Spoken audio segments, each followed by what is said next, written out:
रामफल जी ने वेद, शास्त्र, भगवत गीता और आयुर्वेदिक कुछ ग्रंथ और यज्ञ पुस्तकें ली हैं।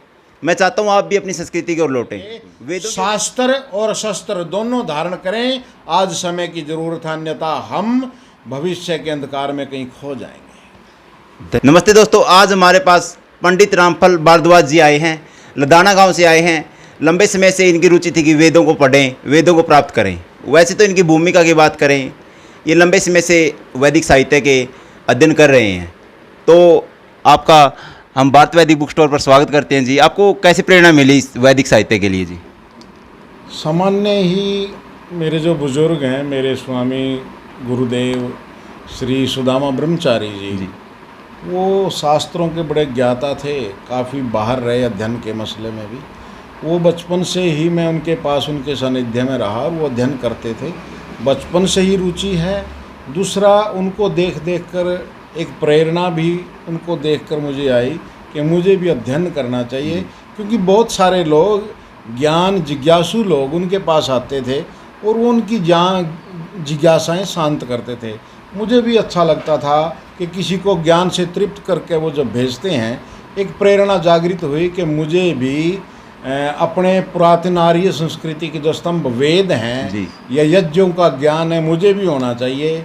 और 1999 से मैं निरंतर इस कार्य में हूँ और मैं वैदिक ज्योतिष द्वारा गणना का भी और लोगों के मार्गदर्शन का भी कार्य जितना हो सकता है करता हूँ।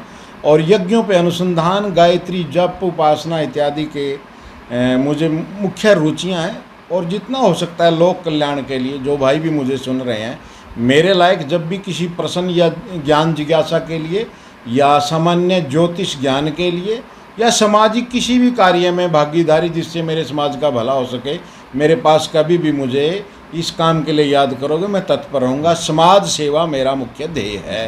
पहले मैं यह ज्ञान प्राप्त करूं और फिर ज्ञान लोगों में प्रकाशित करूं, ताकि पुरातन आर्य संस्कृति को हमारा हिंदुस्तान आर्यव्रत जाने, फॉलो करे, सुखद समृद्ध वैदिक जीवन जिए। तो दोस्तों, अगर आप भी वेद पढ़ना चाहते हैं तो अब हमारे पास वेद हिंदी में, जैसे हमने कल वीडियो डाली थी, तो रामफल जी ने वेद, शास्त्र, भगवत गीता और आयुर्वेदिक कुछ ग्रंथ और यज्ञ पुस्तकें ली हैं। मैं चाहता हूँ आप भी अपनी संस्कृति की ओर लौटें। वेदों की ओर लौटे कर नारा देने से कुछ नहीं होगा। अगर हम वेद पढ़ेंगे नहीं तो हमारी संस्कृति को कैसे जानेंगे? तो आज के समय में जो दुश्मन हमारे दरवाजे पर दस्तक दे रहा है, चाहे वो ईसाई कर्ण के रूप में हो, चाहे वो मुस्लिम कर्ण के रूप में हो, या फिर वो कहें अन्य किसी भी, चाहे वो कम्युनिस्ट के रूप में हो, तो किसी भी रूप में है वो, उससे हमें सामना करना होगा। हमें शास्त्र के साथ साथ शस्त्र की भी जानकारी होनी चाहिए। दोस्तों, हमें अपने हिंदू धर्म को बचाने के लिए हर तरह से प्रयास करना पड़ेगा। आप क्या कहना चाहेंगे हमारे दर्शकों को कि कैसे हम अपने धर्म को जानें और धर्म की रक्षा कैसे करें? धर्म किसी भी समाज की जड़ होती है। जो समाज अपने धर्म, अपनी संस्कृति और मुख्य ज्ञान सभ्यता से कट जाता है, वो समाज सूखे वृक्ष की तरह धराशायी हो जाता है। आज हमारा आर्य हिंदू समाज अपनी मुख्य ज्ञान के स्रोत वेद, शास्त्रों को भूल चुका है और मैं ये कहूँगा कि तिरस्कार कर चुका है। इसलिए हमारे हिंदू धर्म का, आर्य धर्म का पतन हो रहा है। मेरी प्रार्थना है, वेदों की ओर लौटें, सच्चा ज्ञान प्राप्त करें, सच्चाई से अवगत खुद भी हों, समाज को भी करें, पाखंडवाद से दूर रहकर अपने धर्म की जो सत्यता और वैज्ञानिकता है वो समाज के सामने पेश करें। सभी ब्राह्मण विप्र बंधुओं से भी, जो पूजा कर्म में जो समाज से जुड़े हुए हैं, जो मार्गदर्शक का काम करते हैं, मेरी प्रार्थना है कि पाखंडियों का स्वयं भी विरोध करें, पाखंड का स्वयं भी विरोध करें, पाखंडियों का भी विरोध करें।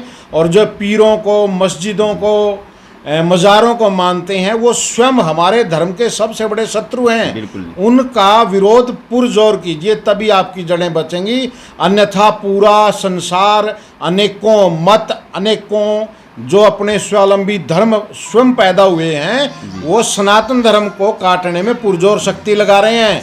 हमें बचने के लिए नहीं, स्वयं तो बचना ही, अन्य समाज को भी आर्य संस्कृति और आर्य धर्म के प्रति प्रेरित करना है क्योंकि जब हम रहेंगे तभी विश्व रहेगा, अन्यथा ये विश्व अंधकार में हो जाएगा। मेरी प्रार्थना करबद्ध है समाज से भी, विप्र बंधुओं से भी, ज्ञान बांटने वाले लोगों से भी, कि सच्चा ज्ञान पहले प्राप्त करें, अर्जन करें, अपने बच्चों को भी गाइड करें कि वेद पढ़ें और आगे इनका ज्ञान फॉलो करें, ब्रह्मचर्या पालन करें। शरीर मन बुद्धि जब बलवान होंगे तभी हम अपने धर्म की रक्षा करेंगे। शास्त्र और शस्त्र दोनों धारण करें, आज समय की जरूरत है, अन्यथा हम भविष्य के अंधकार में कहीं खो जाएंगे। धन्यवाद जी आपका, आपने इतने कम समय में बहुत ही बढ़िया बात कही है।